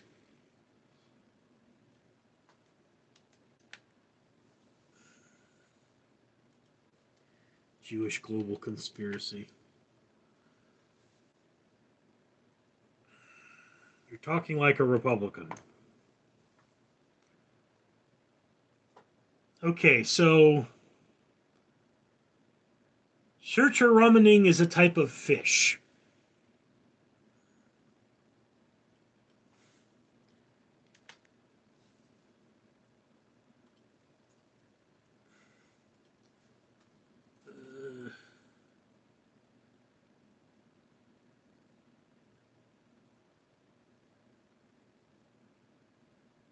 Fermented herring, it stinks. Yes, I'm very sad that I was not let in on the conspiracy, Sean. Uh, I very much wish I were part of the Jewish conspiracy, but that's just not how the world works. All right, let's see here.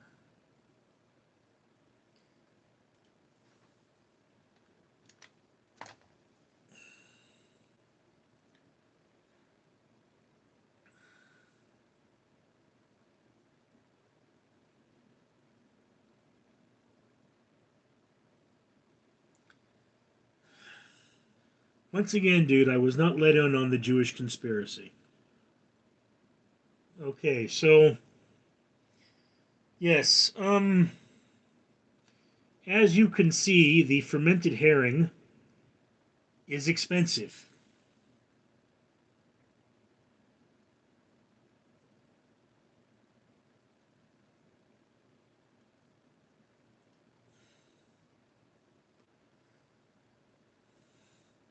So I will actually put it on my list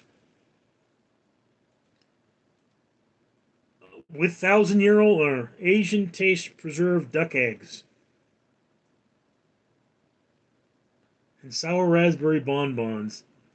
And if any of you have the persistent desire to have me taste this fermented herring, you can buy it for me. I am making that option open to you by placing it on my Amazon wish list. I'm not asking you to. Let's be clear. I am definitely not asking you to buy me fermented herring. But if you buy me fermented herring, I will make a video where I try fermented herring. Do understand that Nimbus will be in the room and may eat the fermented herring for me. Feel quite left out of. I guess you could say we're a couple of schmucks that got Jude out of the deal. Do you know what a schmuck is?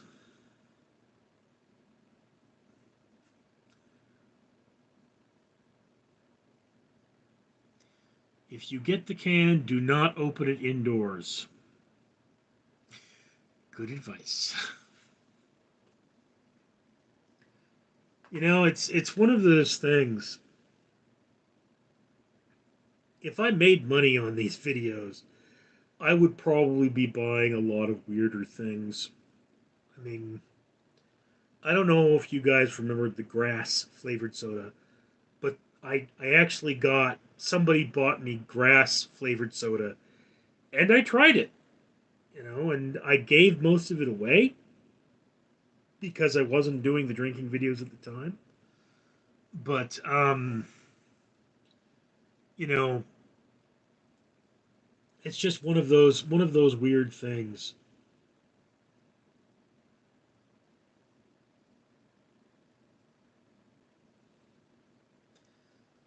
Ugh, you guys have really got some weird stuff on Amazon. Like, what's Golden Mountain shilajit resin? Is it actually a food?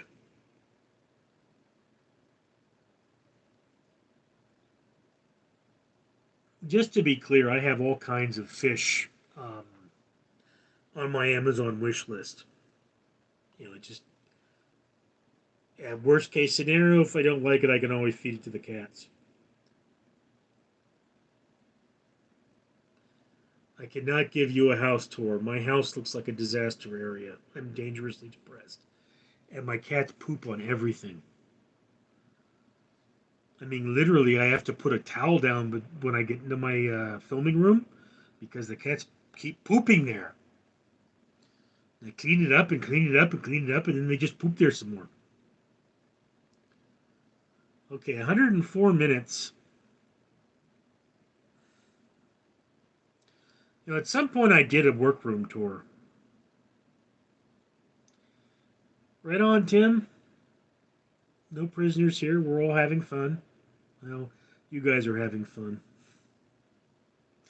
Ugh, I don't know what I'm doing. This video will be made private once it stops. I don't know if I can make it public. Um, I don't know if I can like download it and cut it into various parts or whatever have you.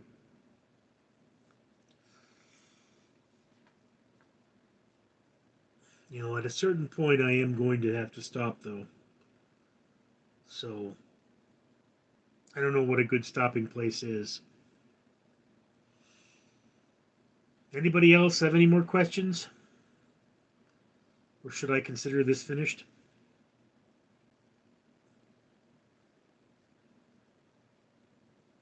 Chipotle tuna? Really? Uh,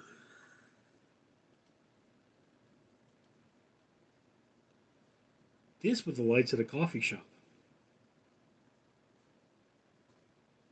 I put them in a different color.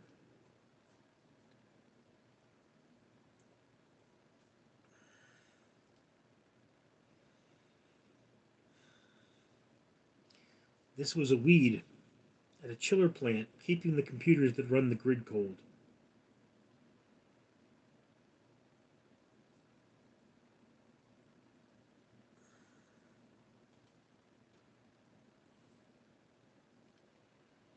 Obviously, this was a leaf.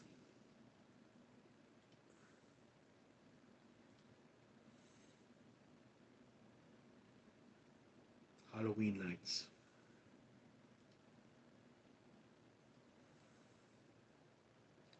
And this was a bar of soap.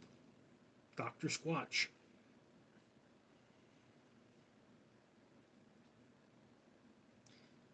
Green Dog, this is the first time I've ever gone live. I've never done this before. I'm just trying to get my watch hours up. As I said, it's really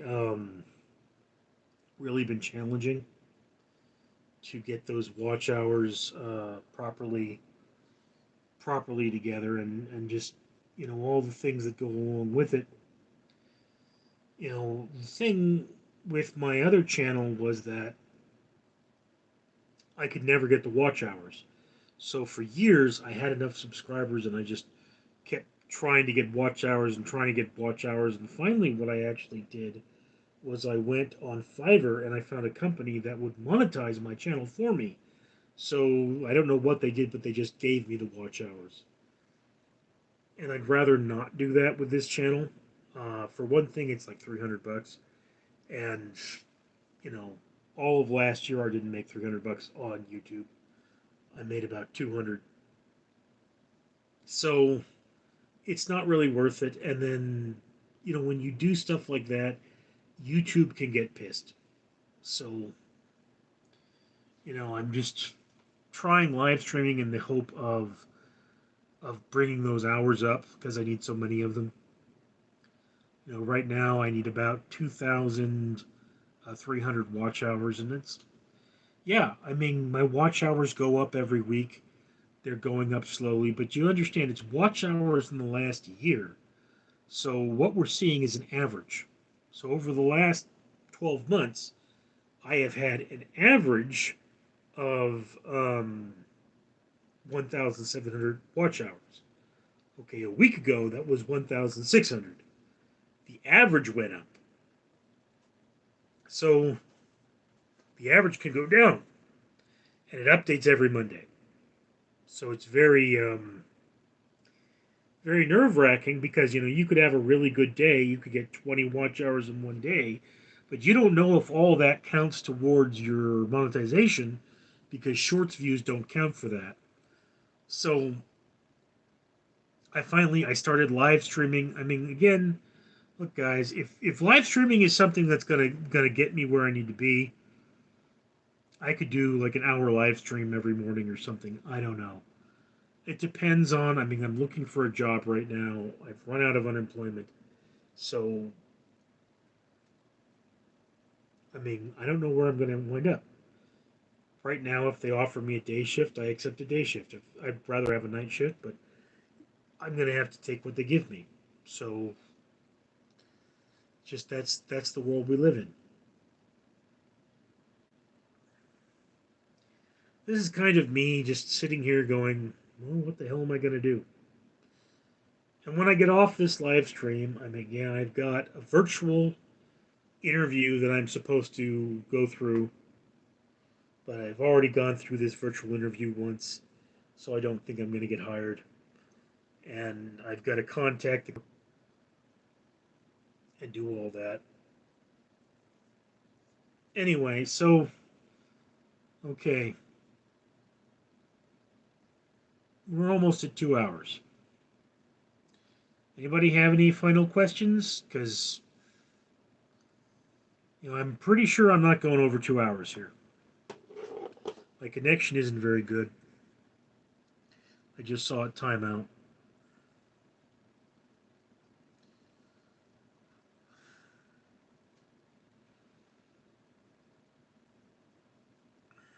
No, we're good. Everybody's. No, I don't have a P.O. box. Don't make enough money for it. P.O. boxes cost money. And, yes, well, no. 2024 was the first year that YouTube would have paid for a P.O. box, but that's all it would have paid for. So, like I say, if you want to send me something, unfortunately, your option right now is is through my Amazon wish list. If there's something you want to buy me, if you can find it on Amazon, send me a note. I'll add it to the list. It's just that's how it is. Although again, nothing dirty. Someone did send me a vibrator. Not sure what the heck I was supposed to do with the vibrator, but it's still in its bag somewhere. I mean, it's like, guys, just to be clear here, I don't have trouble finding women. It's not the finding them that's the problem. It's the having something I'm really happy to do with them that's the problem. Because all the things I want to do are kind of expensive. And it's like, I see every movie I can afford to see, well, that I can see in theaters. I guess I could afford to see more. But that's really not much of a date for me. I'd rather do something memorable. And what the devil? Okay. Something's going on outside. So yeah, like I say, don't presently have a PO box.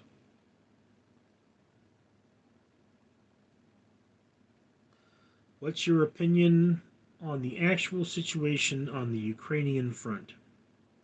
We need to kick those damn Russians out of Ukraine. Kicking the Russians out of Ukraine is going to stop future conflicts. All right? If the Russians can't take Ukraine, the Chinese aren't going to try to take, are less likely to try to take Taiwan. Now, let's be clear here that if the Chinese tried to take Taiwan, we'd mop the floor with them. Their army, their navy, their air force is a joke. Their only hope would be to take Taiwan before any real American intervention could come to pass. But, it's just one of those things. There's a lot more pressure on our government to think of Taiwan as part of China. And, what happens in Ukraine impacts the whole world. Do understand that. We're not fighting just for Ukraine. We are fighting for peace. And fighting for peace may sound like a strange thing to do, but it is what we are doing. And yeah, I feel that Biden's response was slow and too measured, and we should have taken a sledgehammer where he took a scalpel. Okay, I'm critical of that. Nobody's perfect. And yeah, I do think that they were hoping the American people would think, let's not change,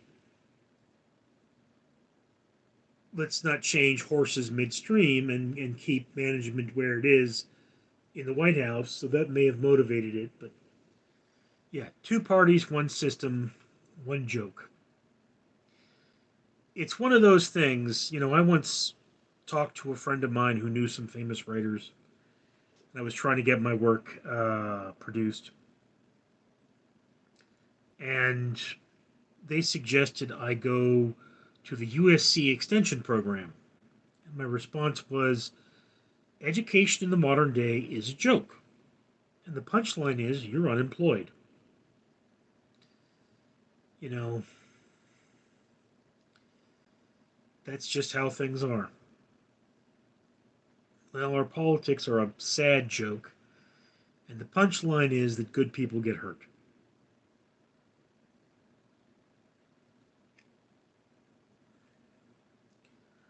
Okay, so we're almost at the 2 hour mark here. This is my first ever live stream. I've gotten 10 likes. Uh, 11 people are watching. Well, I think that's the high point. It's sad that it's kind of time to go. So at least one more question. Can we get one more question from the 12 people? 12 people watching. 12! Ah, ah, ah. No? No more questions? All right, how about when would you guys like to see me do this again?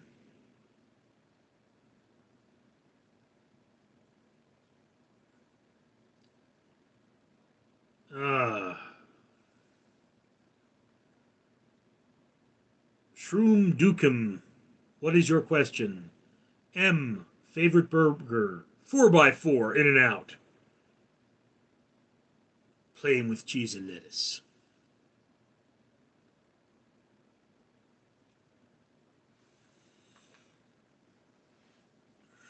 Could go for a 4x4 about now, actually. Yeah.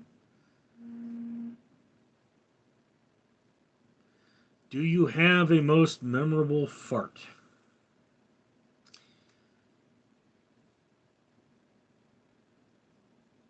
I don't eat mayonnaise. The most memorable fart of my life would be a fart farted by a gentleman by the name of Travis. He was my driving instructor, and we to went to one of his to see one of his friends. I remember this big black dude, and I had a boil on my arm from him bumping into me. And anyway, so he's standing outside the car, right, and the door's open, and he's talking to his friend, and he just lets one rip. And when I say lets one rip, I mean it just keeps going and going and going and going. It is the Energizer Bunny of farts. I mean, this dude, like, he needed fiber. Like, you would not believe this dude. I mean, I was in the driver's seat. He was on the sidewalk, and I had to open the door, and I fell out. The smell was so strong. That that is the world's most memorable fart for me. I could probably think of maybe four other farts. Like, there was one time I was in a job interview where the guy interviewing me wouldn't stop passing gas. That was pretty memorable. I had one dude crap his pants because he wanted to fart in my car.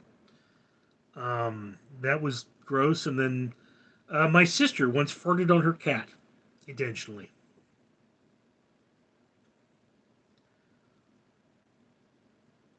Dude, I don't I don't eat mayonnaise, green dog.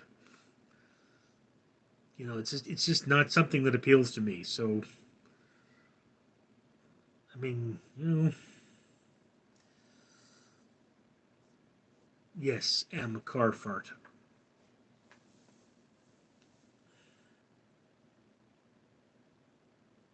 Story? Okay, I had detailed my car, right? I was driving a Saturn SL2, um, which is a sedan, and I had just cleaned my car. It was around Thanksgiving, and this dude I knew was back from the army. He was going to be deployed, and he like took half of the, or he took the whole turkey breast, and he was eating this buttered turkey breast. And I was like, "Could you not eat that in my car?" And he's like, "No, I can't not eat that in your car." And to get back at me for telling him not to eat that in my car, he just started farting and farting and farting, and the seat smelled like crap afterwards because he pooped himself.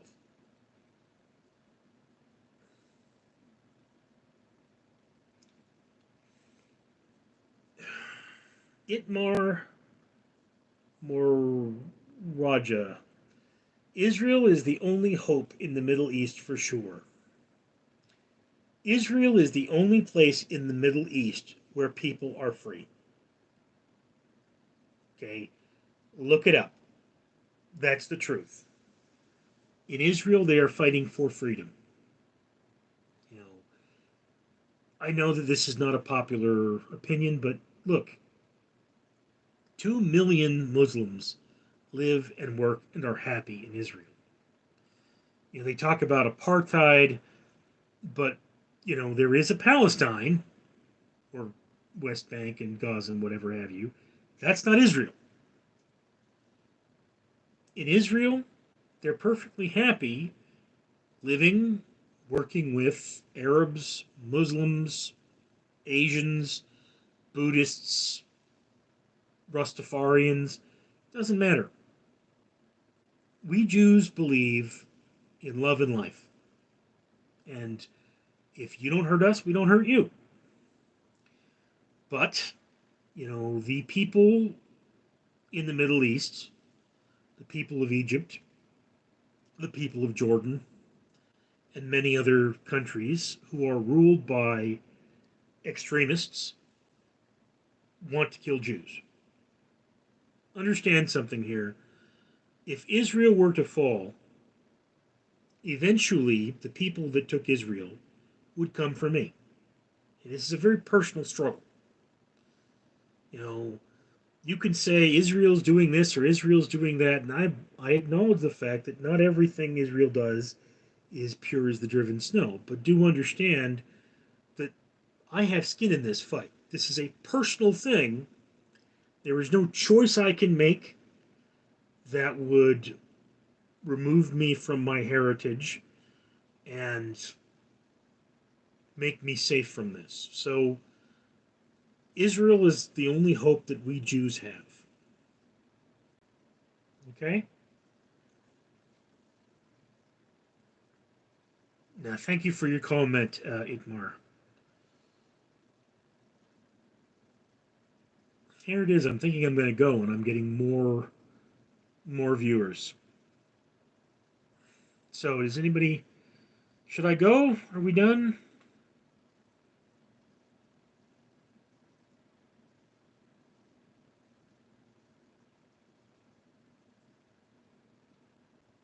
A 4x4 is four beef patties and four pieces of cheese. Okay. In and Out signature hamburger is the double double, which is a double cheeseburger. 4x4 is a four pull cheeseburger, and the largest I believe I've ever had is a 6x6, which is six patties.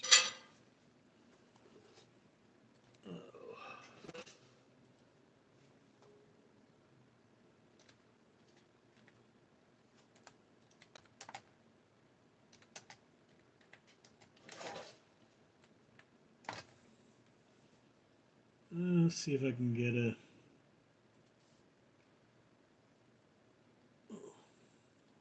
There we go. There, that's a 4x4. Why could you not? Oh, it's on the delay. So yeah, that's a 4x4.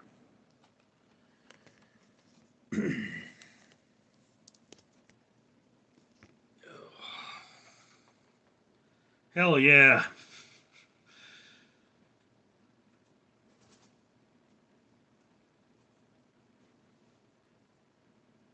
It is beefy.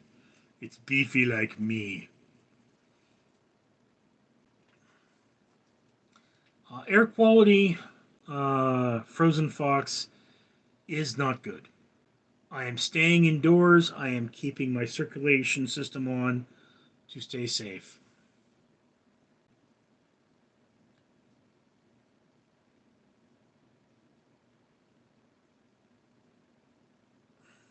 All right. So we're over the 2 hour mark. 6x6 is man flying too close to the sun. Dude, that's not even the biggest commercial burger. I mean, have you ever heard of the Wendy's T Rex? That was a thing. And it was so big that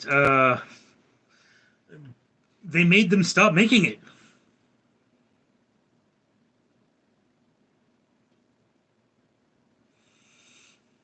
Yes, Em, that's how we land on the moon. But let's be honest, I'm Manzilla, and I need Burgerzilla. So long as I don't have the atomic breath.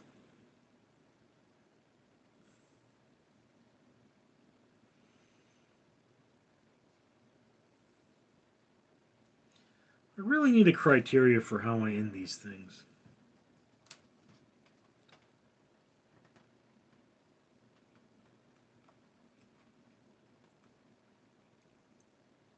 All right, so it looks like we're out of questions.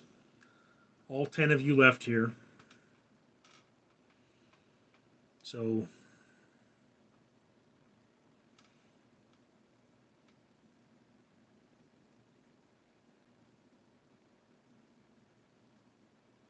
no wait, what? Come on, dude, you got a question? I'm sure people have things to do, including me. It's almost 4 o'clock here.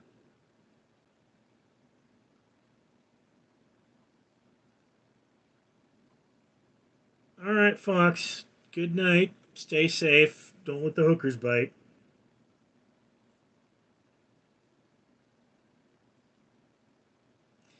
We're not annexing Canada. We can't do that. I'm sure Donald Trump is going to try. You see, the Native Americans, the Native peoples, have a name for Donald Trump. We call him Shitting Bull. Because, yeah.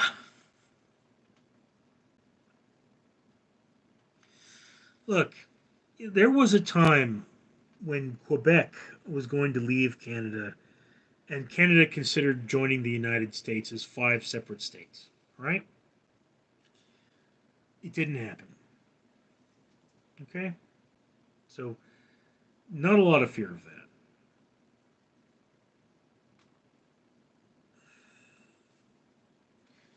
that. All right. So, we're winding down here. Um, Maybe one last question if you have one.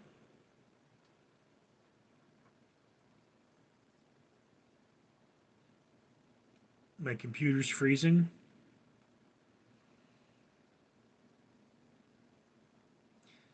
Good night, Mr. M. All right, man. Next time we'll talk more about World Armageddon. Sounds fun. All right, ladies and gentlemen. I'm not actually sure on how to turn this off, so I'm going to try doing it, and we're going to see what happens. You all stay safe out there. Keep me in your thoughts. Hope the fire doesn't destroy my home.